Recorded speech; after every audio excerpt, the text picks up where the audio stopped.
My name's Maggi Billings. I've been a manager at the Hope Center for 6 years.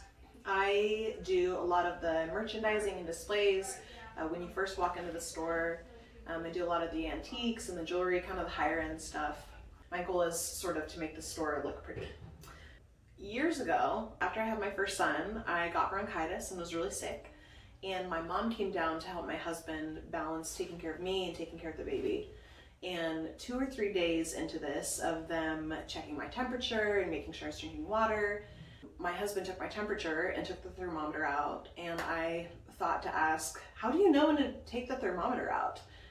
And he kind of looked at me confused and said, when it beeps, that's how thermometers work. And I said, yeah, but I've never heard this thermometer beep. We've been married for 5 years and I've never heard it beep, ever. And he and my mom kind of looked at each other like, are you, something wrong here? So they put the thermometer back in my mouth, told me when it was beeping. I still couldn't hear it. I had no idea. That was the day that I learned that my hearing is not impeccable. There are frequencies that I cannot hear. One of the things that I love about the Hope Center is the emphasis that is placed on our need for community.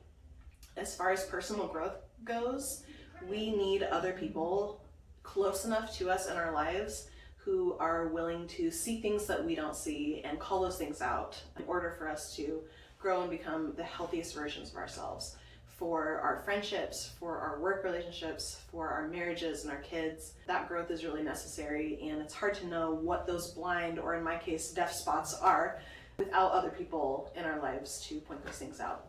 I love being at the Hope Center for many reasons, but the community that we have here is one of the reasons that the Hope Center has been kind of irreplaceable in my life.